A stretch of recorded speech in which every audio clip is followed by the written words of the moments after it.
और अंतिम चरण में पहुंचा निकाय चुनाव का मुकाबला आज कानपुर, बांदा और चित्रकूट में सीएम योगी करेंगे जनसभा। कानपुर में अखिलेश यादव रोड शो करेंगे तो मुख्यमंत्री योगी आदित्यनाथ कानपुर, बांदा और चित्रकूट में सभा को संबोधित करेंगे।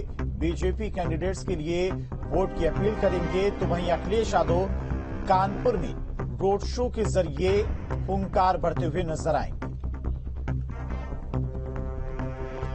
और इसी खबर पर तमाम सारी जानकारी के साथ में लखनऊ से संवाददाता अविनाश सिंह हमारे साथ जुड़ गया। अविनाश, आज आखिरी दिन है और ऐसे में सभी राजनीतिक दल आखिरी दिन पर पूरी ताकत के साथ में आज प्रचार करते हुए नजर आएंगे। मुख्यमंत्री भी आज 3 जिलों के दौरे पर रहने वाले हैं। बिल्कुल, देखिए दूसरे चरण का प्रचार है का आखिरी दिन है और आखिरी दिन भी तमाम नेताओं का जो तूफानी दौरा है वो जारी है।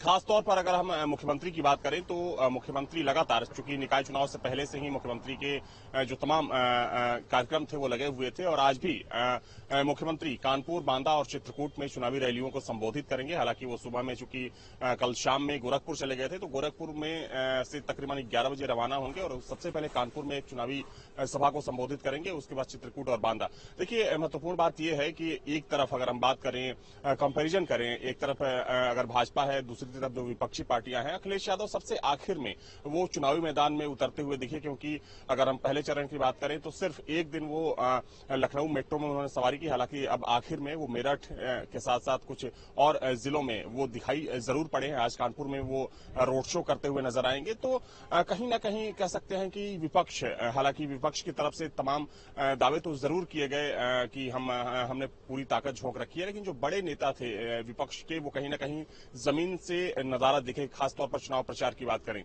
वहीं अगर दूसरी तरफ भाजपा की बात करें तो भाजपा ने पूरी ताकत झोंक रखी थी और निकाय चुनाव में संभवतः ऐसा पहली बार देखा गया कि इतने बड़े लेवल पर, इतने बड़े स्तर पर चुनाव प्रचार का अभियान भाजपा की तरफ से दिखाई दिया। एक तरफ मुख्यमंत्री, दोनों डिप्टी सीएम, पूरी कैबिनेट, तो दूसरी तरफ जो संगठन के तमाम बड़े नेता थे, पदाधिकारी, वो भी चुनावी कमान अपने हाथ में लिए हुए दिखाई दिए। तो देखिए, आज चूंकि दूसरे चरण के चुनाव प्रचार का आखिरी दिन है और देखा जाए तो इस बार जो निकाय चुनाव की जंग है वो इसलिए भी दिलचस्प है क्योंकि 24 को लेकर जो तमाम राजनीतिक दलों की कोशिश है कि वो एक एक्सरसाइज के तौर पर इसको लें और इस कड़ी में अगर हम कह सकते हैं कि जो भाजपा है, ठीक है, बिल्कुल जोर शोर से प्रचार हो रहा है अविनाश, लेकिन जिस तरह से भीड़ रैली में दिखाई दे रही, वो भीड़ कितना मतदान में परिवर्तित होती है ये देखना होगा जब मतदान होगा। फिलहाल तमाम सारी जानकारी के लिए आपका बहुत बहुत शुक्रिया।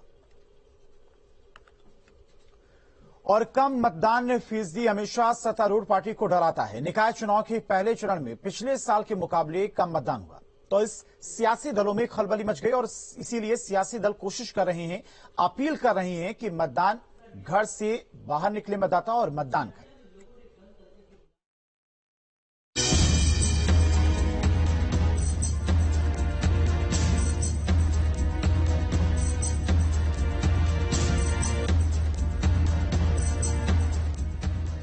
चार मई को यूपी में निकाय चुनाव के पहले चरण में कुल 52% मतदान हुआ है, जो पिछली बार के मुकाबले कम है।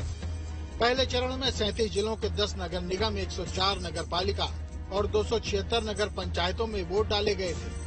10 नगर निगमों में वोटिंग प्रतिशत की बात करें तो लखनऊ में 38.62%, वाराणसी में 40.58%, प्रयागराज में 33.61%, गोरखपुर में 42.43%, आगरा में 40.32%, मथुरा में 44.3%, सहारनपुर में 56.37%, मुरादाबाद में 50.01%, फिरोजाबाद में 52.26% और झांसी में 47.19% मतदान हुआ।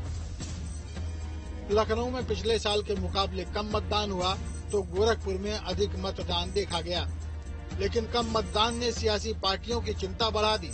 बीजेपी की चिंता इसलिए बढ़ी है क्योंकि इन सभी 10 नगर निगमों में पिछली बार बीजेपी का कब्जा रहा है।